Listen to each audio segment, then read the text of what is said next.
Stolen timeline. The Grand Canyon was mined. The walls are cut marks, not erosion. The Grand Canyon is the most studied geological formation on Earth. Every tourist is told the same story. A river did this.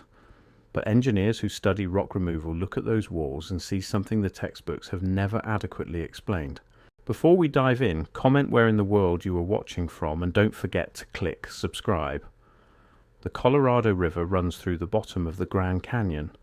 It is approximately 70 feet wide at its narrowest navigable point and roughly 300 feet wide at its widest. The canyon itself at the south rim is 10 miles wide from edge to edge in many places and reaches a maximum width of 18 miles. The vertical depth from rim to river is approximately a mile, specifically 5,277 feet at the deepest measured point. If a river carved this formation, that river was doing something no river on Earth currently does. Rivers widen their channels primarily through lateral erosion, the process by which water undercuts and collapses the banks on either side of the main channel. A river carving a canyon 10 miles wide from a channel 300 feet wide would need to have been, at some point, at least approaching the width of the canyon itself, or it would need to have been carving from a position much higher up the canyon walls, eroding downward and outward simultaneously over an enormous time frame. The Colorado River is not 10 miles wide. It has never in the geological record been 10 miles wide. The standard explanation for this discrepancy is that ancient flooding events, particularly the draining of a large upstream lake called Lake Bidahochi, or a similar ancestral body of water, sent catastrophic volumes of water through the canyon in the deep past. These floods are credited with doing the heavy lateral work of widening the canyon to its current dimensions. The problem is that catastrophic flood events leave specific geological signatures. They produce poorly sorted sediment deposits, meaning layers where large boulders sit alongside fine silt because the water was moving too fast to sort by particle size. Stand at any point on the south rim of the Grand Canyon and look across the canyon. What you see is not what a river would produce. You see vertical walls dropping hundreds of feet with near perpendicular faces. You see horizontal terraces at consistent elevations running for miles along the canyon's length. You see exposed rock strata that alternate between hard limestone and softer shale in a layered sequence that has been cut cleanly enough to identify individual geological formations from a distance of miles. The Kaibab limestone at the rim is a hard, dense rock. Below it is the Toroweap formation, softer and more easily worked. Below that, the Coconino sandstone, which forms some of the most striking vertical white cliffs in the canyon, hundreds of feet high, with faces that are essentially planar. Below the Coconino comes the Hermit Shale, red and easily eroded, then the Esplanade sandstone, then the Supai group, then the Red Wall limestone. One of the most distinctive features of the canyon, a nearly vertical cliff face 500 to 800 feet high that runs continuously for most of the canyon's length. These formations do not erode into vertical faces. Limestone, which is soluble in water, erodes in rounded, solution-pitted profiles. Sandstone, which is granular, erodes into slopes and talus piles. Shale, which is soft and layered, erodes into stepped benches. What you see in the Grand Canyon is none of these natural profiles. What you see are faces that are far more vertical than the natural erosion profile of any of these materials would produce. The Red Wall limestone is the most striking example. It forms a near vertical cliff throughout almost the entire length of the canyon. Here is the argument that the geological literature has never satisfactorily addressed. If the Grand Canyon was carved by the Colorado River and by associated flood events, the material removed from the canyon had to go somewhere. It had to be deposited downstream. The volume of material removed from the Grand Canyon is approximately 10 cubic miles. This is not a contested figure. It is the product of simple geometry. The area of the canyon multiplied by its average depth gives the volume of rock that is not there. 10 cubic miles of rock converted to sediment represents an enormous quantity of material that should be traceable in the downstream depositional record. The Colorado River empties into the Gulf of California. The delta it has built at its mouth has been studied extensively. The depth and extent of the delta sediment has been measured through drilling and seismic surveys. The volume of sediment in the Colorado River Delta is dramatically smaller than the volume of material removed from the Grand Canyon. Geologists explain this discrepancy by noting that much of the sediment from canyon carving was deposited at various points along the river's course over millions of years, not all at the delta. Sediment is also buried, compacted, and in some cases transported further by ocean currents. These explanations are not inherently unreasonable, but they are imprecise enough to accommodate almost any volume discrepancy, which means they cannot be used to confirm the carving hypothesis either. The revisionist framework takes the missing sediment as its primary empirical starting point. One of the most striking features of the Grand Canyon is its system of terraces. The Tonto Platform is a broad, nearly flat bench that extends for most of the canyon's length at roughly the level of the Tonto Group geological formation. It is approximately a mile above the river and roughly a mile below the rim. It is wide enough in many places to walk along comfortably, and it has been used as a trail corridor for centuries. Below the Tonto Platform, the canyon narrows dramatically into the inner gorge, where the Colorado River runs through dark Vishnu schist and Zoroaster granite, the oldest exposed rock in the canyon. Above the Tonto Platform, the canyon widens into the broader steppe terrain of the upper canyon walls. The Tonto Platform exists because the Tonto Group formations, primarily the Bright Angel Shale and the Tapete Sandstone, are softer than the limestone formations above and the granite formations below. Standard geological explanation holds that the softer material eroded more quickly, leaving the harder material above and below as more resistant faces, and producing the bench-like platform at the contact zone between the formations.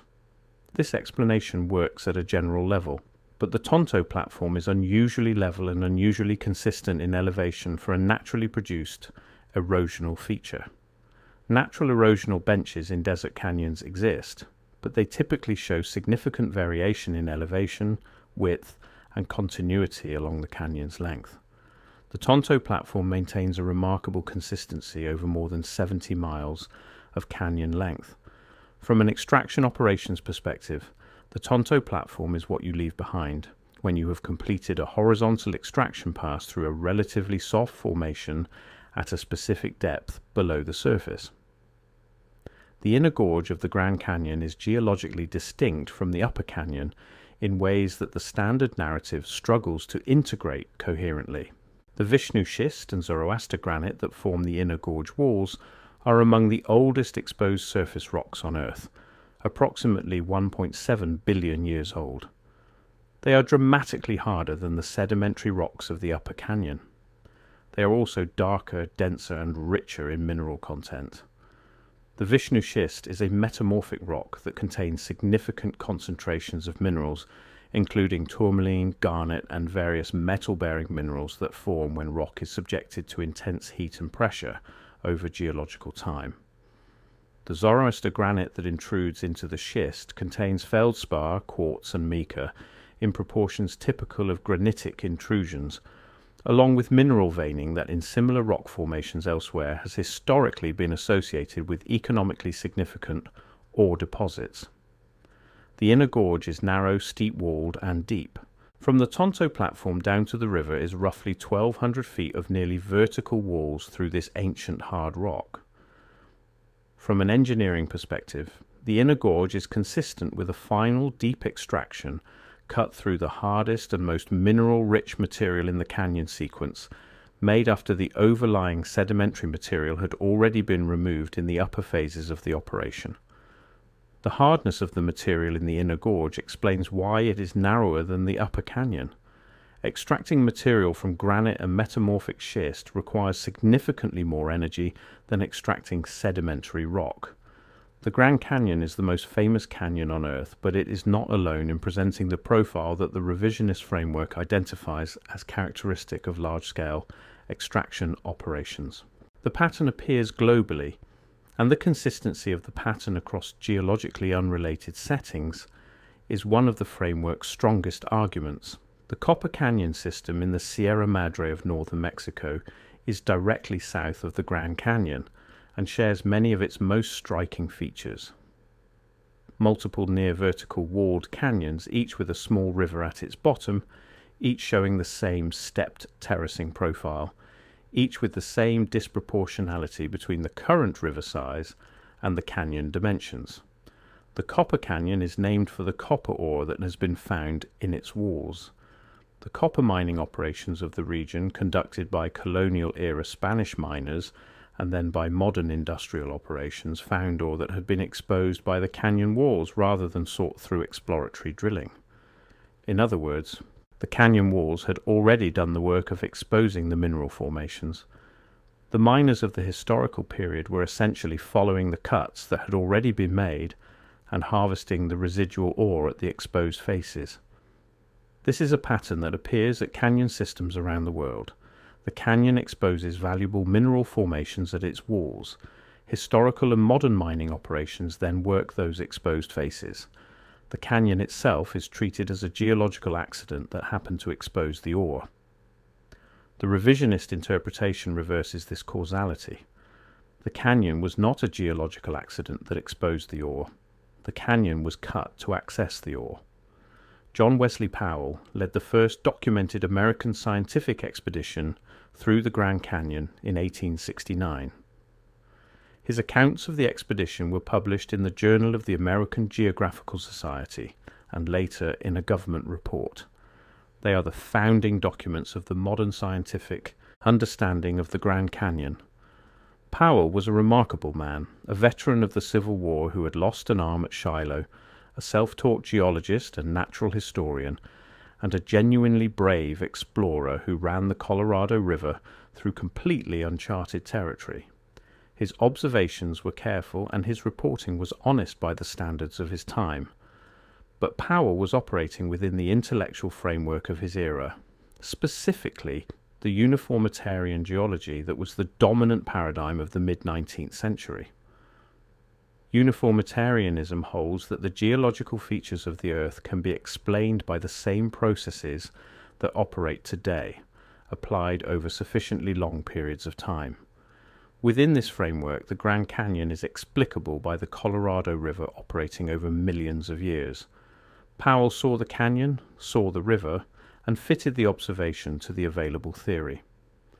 What Powell also saw, and what his reports describe in ways that have not received sufficient attention, were walls and formations that he found difficult to account for in terms of simple erosion. His descriptions of the Redwall limestone, of the stepped profiles of the canyon terraces, of the remarkable regularity of certain formations, are phrased in language that suggests he was noting features that did not entirely fit his theoretical framework. He did not have an alternative framework to apply.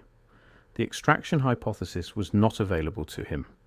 The Grand Canyon exposes rock formations across an enormous vertical range, from relatively recent sedimentary deposits at the rim to some of the oldest exposed crust on the planet at the river level. Within this vertical range, multiple economically significant mineral formations are exposed at the canyon walls. The Kaibab limestone at the rim contains fossil-rich beds and significant phosphate concentrations.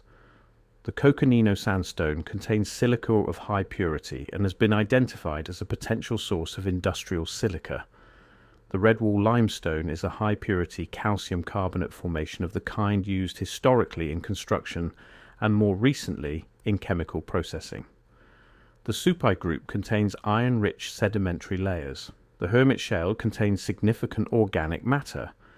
The deeper Precambrian formations of the inner gorge, particularly the Vishnu schist and its mineral inclusions, contain concentrations of metals that would be of interest to any civilization with the ability to process them.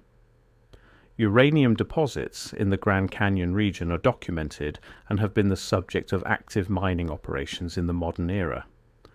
The Orphan Mine on the South Rim was an active uranium producer in the mid-20th century. The Canyon Mine near Tusayan has been the subject of ongoing regulatory controversy, for decades. Vanadium, copper, silver, and lead deposits are documented at various points in the canyon's geological sequence. A civilization conducting a systematic extraction of the Grand Canyon region would encounter, in sequence from top to bottom, calcium carbonate, high purity silica, iron oxides, organic rich shales, and in the deepest levels metamorphic and granitic rock with associated metal mineralization. The most challenging aspect of the extraction hypothesis is the transportation question. If the material removed from the Grand Canyon was extracted by a prior civilization, how was it transported and where did it go? The standard objection to the extraction hypothesis is that there is no evidence of roads, railways, or transportation infrastructure capable of moving the volume of material involved. This objection assumes that the prior civilization used transportation methods similar to those of the current technological era, wheeled vehicles on roads, rail systems, waterborne bulk carriers. If it used these methods, there should be physical evidence of the infrastructure, but the objection assumes what it is trying to prove. A civilization advanced enough to conduct extraction operations at the scale the Grand Canyon implies was likely advanced enough to use transportation methods that do not require conventional infrastructure. The Tartaria hypothesis and related revisionist frameworks have proposed various mechanisms including electromagnetic levitation, plasma-based extraction technology, and directed energy systems that would move material without leaving the kind of archaeological signature that conventional transport infrastructure leaves. These proposals are speculative by definition, because the technology involved no longer exists and cannot be directly examined.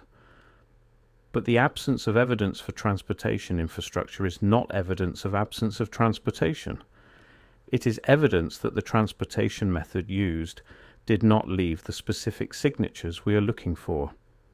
A water pipeline leaves different evidence than a railway. An electromagnetic transport system leaves different evidence than a road. The extraction hypothesis for the Grand Canyon cannot be separated from the broader question of what civilization conducted the extraction. The Tartaria framework provides the most developed answer to this question currently available in the revisionist literature, though the extraction argument itself does not strictly require the Tartaria framework to be valid. Tartaria, as the revisionist framework describes it, was a global civilization that preceded the one conventionally documented in mainstream history. It was technologically sophisticated, architecturally accomplished, and possessed knowledge of material science, energy manipulation, and construction that has been lost. The evidence for Tartaria is distributed across multiple categories. The anomalous architecture of pre-industrial cities that exceeds what the documented historical builders should have been capable of, the global consistency of certain architectural features, and materials that have no adequate conventional explanation, the bell systems examined in other analyses in this series, and the library destruction events that removed the documentary record of this civilization in the same century. The Grand Canyon fits into the Tartaria framework as evidence of a large-scale industrial operation conducted by this prior civilization for resource extraction purposes. The scale of the operation, 10 cubic miles of material removed from a single site, suggests a civilization with industrial capability at least equal to and probably exceeding anything in the modern record. The conventional record of mining activity in the Grand Canyon region actually provides some support for the extraction hypothesis, though not in the way that the conventional record intends. Modern and historical mining operations in the Grand Canyon have consistently found that ore deposits in the canyon walls are concentrated at specific geological horizons rather than distributed randomly through the rock. The uranium deposits found at the Orphan Mine and related sites are associated with specific sedimentary layers, the Permian Age formations near the canyon rim, and occur in pipe-like vertical bodies called breccia pipes that represent ancient fluid pathways through the rock. Breccia pipes are formed when rock is broken and re-cemented by mineral-bearing fluids. They are found throughout the canyon region in significant numbers, and they are extraordinarily rich in uranium, vanadium, and copper relative to the surrounding rock. The distribution of brachiopipes in the canyon region follows the major fault and fracture systems of the plateau, which is geologically expected. But the ore grades in some Grand Canyon brachiopipes are among the highest known for uranium deposits anywhere in the world. The Orphan mine produced ore grading several % uranium oxide, which is extremely high by any standard. The question the extraction hypothesis asks is whether the brachiopipes represent the residual mineral concentrations left behind after a primary extraction of the highest grade material, with the currently observed ore being what remained because it was too deep, too dispersed, or too difficult to access with the available technology. The Grand Canyon extraction hypothesis is not discussed in mainstream geological literature for reasons that are partly scientific and partly sociological. The scientific reason is that the hypothesis requires a prior civilization for which the mainstream scientific consensus currently lacks sufficient evidence to accept. You cannot build a mainstream scientific argument on a premise that the mainstream does not accept as established. The sociological reason is more complex. The Grand Canyon is one of the foundational symbols of American national identity. It is a UNESCO World Heritage Site. It is the subject of an enormous educational and tourism infrastructure built on the conventional geological narrative. It is controlled by the National Park Service, which is a federal institution with a specific mandate to preserve and interpret the canyon in accordance with established scientific consensus. Challenging the conventional narrative of the Grand Canyon's origin is not merely an academic disagreement. It is a challenge to an institution, to a body of educational material, to a tourism economy, and to the professional credentials of thousands of geologists who have built their careers on the conventional framework. The resistance to the extraction hypothesis is therefore not purely intellectual. It is institutional, economic, and professional. This does not mean the extraction hypothesis is correct. Institutional resistance to a new hypothesis does not prove the hypothesis is true, but it does mean that the hypothesis is not being evaluated on purely evidential grounds. It is being evaluated in an environment where the costs of taking it seriously are high and the benefits are low for anyone embedded in the existing institutional structure. The Grand Canyon is the largest cut on the surface of the Earth. The river at its bottom is too small. The walls are too straight. The missing material is completely unaccounted for. The operation was too systematic to be geological accident. Whatever was removed from that canyon, nothing in official history explains where it went or what it was.